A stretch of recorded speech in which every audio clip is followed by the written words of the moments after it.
seçilmiş ve göreve gelmiştir. Göreve başladığımız bir süredir ve herhangi bir şekilde uzatılmayacaktır. Şimdi sözün sahibi değerli hocam. Bu kutlu dava hizmet etme bahtiyarlığını bizlere bahşettiği için Rabbime sonsuz hamdü senalar olsun.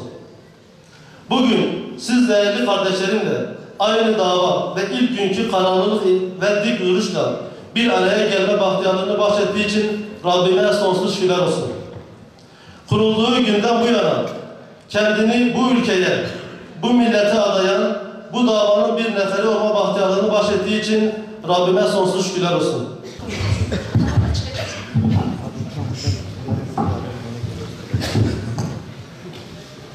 ...2020 Allah nasip ederse artık Bitlis'te, Tatvan'da projeler ilgili olacak. Yatırımlar ilgili olacak. Koşturur inşallah şehrimize yatırım getirmeyle olacak. Hemen sene başında başladık. Elhamdülillah. Biliyorsunuz Rahva'da benim 2015'te milletvekilliğim bitmeden bir devlet demir yolları bölge lojistik merkezi projemiz vardı. Ne yazık ki 2015'te milletvekilliği bitince o projeyi birileri rafa kaldırdı, gerçekleşmedi. Elhamdülillah geldiğimiz günden beri takip ettik ve geçtiğimiz ay bölge lojistik merkezi yıllık 1 milyon ton kapasiteli Rahva'daki hastanemizden Tatvan'a doğru olan demiryolları arazisinde 600 dönüm arazi içinde ihalesini yaptık. İnşallah Mayıs ayında kazma vuruluyor. Bölgenin lojistik ve depolama merkezi olacak inşallah. Orada Allah nasip ederse en az 150 kişiye, 150 kardeşimize, 200 kardeşimize yaklaşık 150-200 kardeşimiz orada ekmek sahibi olacak, iş imkanı bulacak ve orada çalışacak inşallah. Tabii başka bir sıkıntımız da vardı. Özellikle belediyelerle ilgili eksiklerimiz var. Belediyelerimizin çalışması, iş üretmesi lazım. Dolayısıyla geçen hafta, bir önceki hafta İçişleri Bakanımızın yanındaydık. Allah razı olsun. Otogarımız yok dedim. Tatvan ve Bitlis belediye başkanlarımızla konuşmuştuk. Ortak bir otogar projeleri vardı ama ne yazık ki paraları yoktu. 16 milyonluk bir proje yapmışlar. Proje hazır ama belediyenin parası yok, imkanı yok. Allah razı olsun. İçişleri Bakanımız hiç iki dedirtmedi. Hemen 10 milyon lira özel idareye aktarın.